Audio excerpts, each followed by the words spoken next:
I still remember the strange calm of that afternoon, the kind that makes you believe nothing in your life could possibly be about to fall apart. The cafe was half full, soft music playing, cups clinking, people lost in quiet conversations. I was staring at my phone, rereading a message from my wife about working late again, trying to ignore the small, nagging feeling that had been living in my chest for weeks. "Is this seat taken?" a soft voice asked. I looked up and saw a woman I had never met before. She was elegant, composed, the kind of person who seemed completely sure of herself. There was nothing dramatic about her appearance, no tears, no panic, just a strange seriousness in her eyes. "No, go ahead," I said, assuming she was just another customer looking for a place to sit. She thanked me and placed her purse on the table, sitting across from me instead of at the empty table beside us. That was my first hint that this wasn't random. I gave her a polite smile, the kind strangers exchange before returning to their own lives, but she didn't look away. "You're Daniel, right?" she asked gently. My stomach tightened. "Yes. Do I know you?"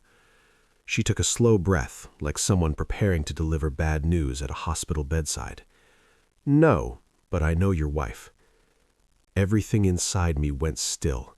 My brain tried to find a harmless explanation. Coworker? Friend? Someone from a party? "Oh," I said cautiously. "From where?" She held my gaze, and there was something almost sympathetic in her expression. "Your wife is seeing my husband." For a second, the words didn't make sense. They floated between us, meaningless sounds. Then they landed. I actually laughed, a short, confused sound. "I think you've got the wrong person." "She wished I did," she replied, her voice steady but heavy. She reached into her purse and slid her phone across the table toward me. On the screen was a photo. My wife, smiling, sitting at a restaurant table I'd never seen before. Across from her was a man I didn't recognize, leaning forward the way people do when they're trying to be close. My throat went dry. This could be anything. "There are more," she said quietly. "Messages, hotel bookings. I didn't come here to hurt you. I came because I thought you deserved to know the truth, the same way I did." The cafe noise faded into the background.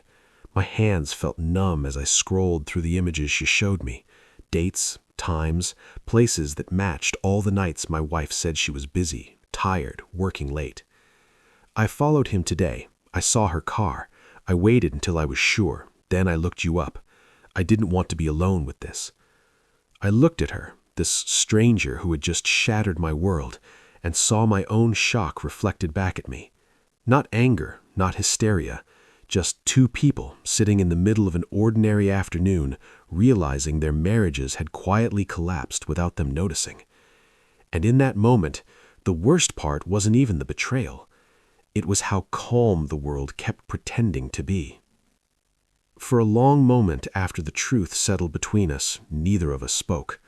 The cafe noise slowly returned, the hiss of the espresso machine, a spoon tapping against ceramic, someone laughing too loudly at a nearby table. It all felt distant, like we were underwater while the rest of the world carried on above us. "I'm sorry," she said finally. "I know I'm the last person you want to see right now." I rubbed my face, trying to steady my breathing. "No, yes, this is horrible, but you didn't do this." I looked at her properly for the first time, beyond the shock. Her makeup was perfect, her posture straight, but her fingers were gripping her coffee cup so tightly her knuckles had turned pale. "You just found out too?" "3 weeks ago," she said. I didn't want to believe it at first. I told myself I was being paranoid. Then I checked his phone bill. Same number, over and over.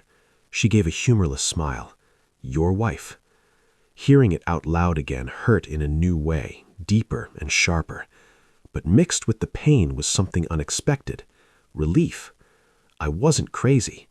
Those late nights, the emotional distance, the way conversations had started to feel forced, it wasn't just in my head. "What made you come to me today?" I saw them together this afternoon, holding hands, laughing. Her voice wavered the first time. I realized they were out there building a little fantasy while we were at home trying to fix marriages that were already broken. She swallowed. I thought you deserved to know who you were fighting for. That hit hard. Because she was right. I had been trying, suggesting date nights, asking if something was wrong, blaming myself for the growing distance. "I'm not even angry yet," I admitted.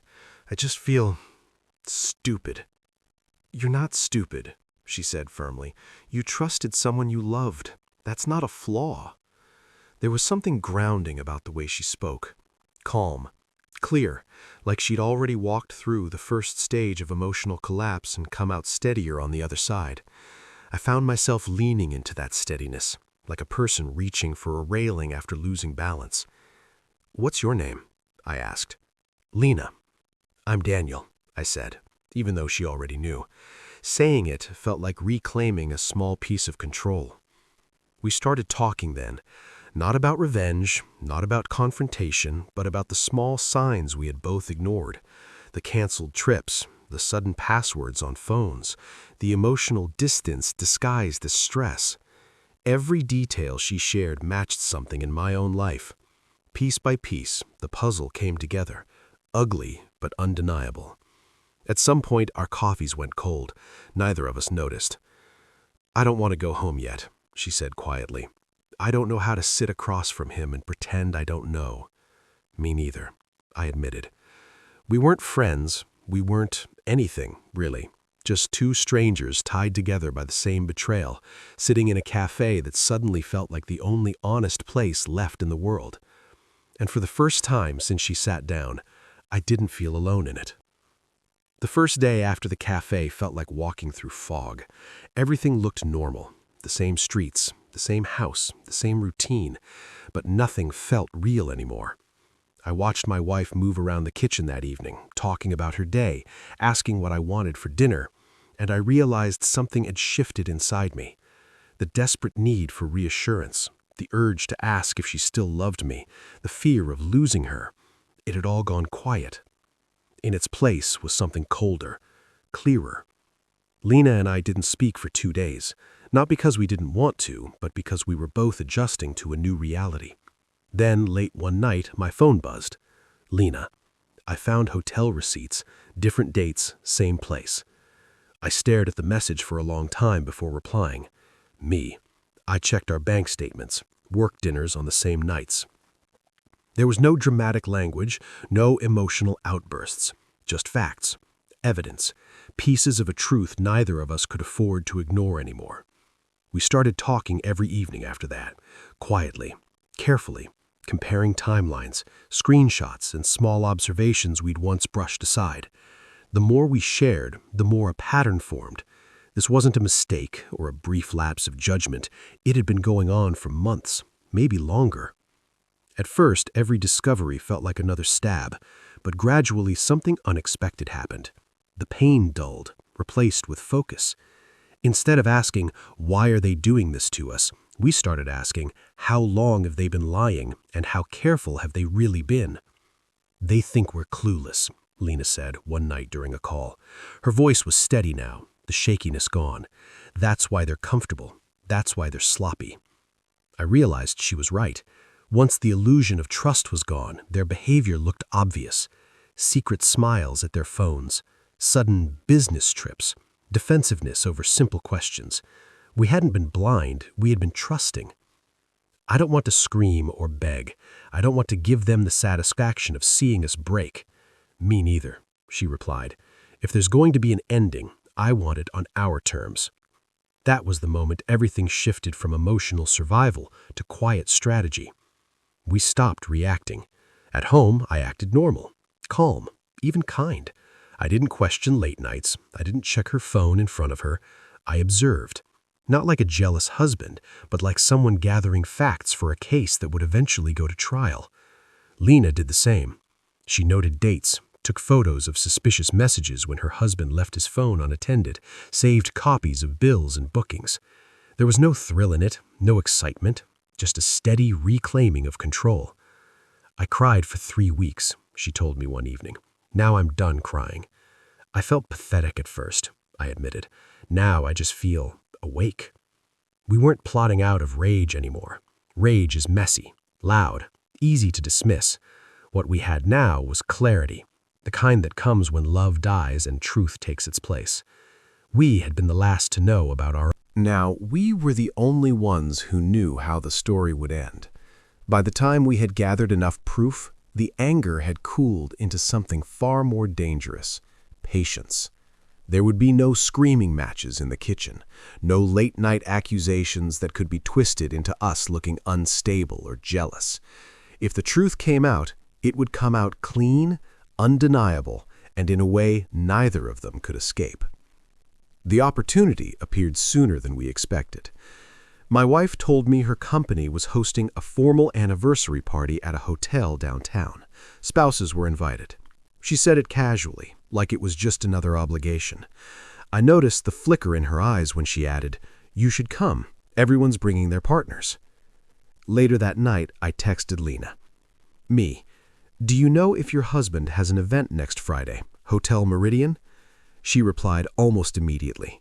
Lena, "Yes, he said it's a corporate celebration. He didn't want me to come, said it would be boring." We didn't need to say the rest. They hadn't just been careless, they had been arrogant, confident enough to bring their secret relationship into the same room under the cover of work. "This is it," Lena said when we met the next evening. We sat in her car outside a quiet park, going over everything one more time. She had printed screenshots of messages, dates, times, explicit plans. I had copies of hotel bookings and photos she had taken of them together. "No drama," she reminded me. "We don't cause a scene, we just tell the truth." The night of the event felt surreal. The ballroom was filled with soft golden lights, clinking glasses, polite laughter. My wife looked stunning, smiling as she introduced me to colleagues. Across the room, I saw him, Lena's husband, standing a little too close to her, their body language far too familiar for just co-workers. Lena arrived 10 minutes later, elegant and composed. No one questioned why she was there. Why would they? At the center of the evening was a small stage where executives gave speeches about teamwork, integrity, and company values. The irony was almost laughable. When the final applause died down, Lena glanced at me. A small nod, steady, ready. She approached one of the senior managers she knew through her husband and politely asked for the microphone, saying she wanted to thank the company for supporting families. It sounded harmless, even sweet. She stepped onto the stage, smiling. "Good evening," she began smoothly. "I just wanted to share how interesting it is that this company values honesty so much, because tonight I discovered my husband has been showing exceptional teamwork with a colleague's wife." Confused laughter rippled through the room. Then she turned, gesturing gently. Specifically, him and her. All eyes followed her hand. My wife froze, her face drained of color. Her lover looked like someone had pulled the floor out from under him. I walked forward then, calm, holding a small envelope. "We didn't want to make accusations without proof," I said clearly, "so we brought dates, messages, and hotel receipts, in case anyone was curious what late meetings really looked like." The room fell silent. No shouting, no chaos, just truth, laid out in the open where lies couldn't survive. For the first time in months, they were the ones with nowhere to hide. The silence in the ballroom felt heavier than any shouting match ever could have. Conversations had stopped mid-sentence, glasses hovered halfway to lips, and every eye in the room was locked on the same 4 people whose lives had just split open in public. My wife looked at me like she didn't recognize me anymore, not because I had changed, but because I was no longer playing the role she had grown comfortable with. There were no tears in my eyes, no trembling hands, just a calm she had never seen before. "Daniel, please," she whispered as I stepped back from the stage. "We can talk about this at home." Home. The word sounded foreign now. Lena's husband tried a different tactic. "This is inappropriate," he snapped, his voice tight with panic. "You're embarrassing yourselves." Lena let out a small, disbelieving laugh. "No," she said softly, "you did that all by yourself." The evidence spoke louder than any argument could. Phones were passed around, screenshots glanced at, dates compared. Whispers spread through the crowd like wind through dry leaves. The perfect professional images they had built for years were cracking in real time. But the most surprising part wasn't the humiliation on their faces. It was the relief in my chest. For months, I had lived in confusion, self-doubt, and quiet desperation, trying to fix something that had already been broken behind my back. Now the truth was out where it belonged. I wasn't crazy, I wasn't paranoid, I was betrayed, and finally free to stop pretending otherwise. Lena found me near the exit a few minutes later. Neither of us said anything at first. We just stood there, side by side, listening to the distant murmur of a party that had completely changed tone. "You okay?" she asked gently. I nodded. "Yeah, I think I actually am." She smiled, tired but genuine. "Me too." In the weeks that followed, the fallout unfolded exactly as we expected. Apologies came, of course, desperate, emotional, full of promises that arrived far too late. There were attempts to blame stress, loneliness, misunderstandings, but once trust shatters that completely, words lose their power. Lawyers replaced arguments, paperwork replaced late-night fights. It wasn't dramatic anymore, just final. What surprised me most was how peaceful life became afterward. The house felt different, lighter, even half empty. I started sleeping through the night again. I stopped checking my phone with dread. The constant background anxiety I hadn't even realized I was carrying slowly disappeared. Lena and I stayed in touch, not out of obligation, but because something real had grown out of the wreckage. Not romance born from revenge, but a steady friendship built on honesty. We had seen each other at our lowest, without masks, without pride. Betrayal had introduced us. Truth had set us free. And for the first time in a long while, the future didn't feel like something to fear. It felt like something we were finally allowed to build on our own terms.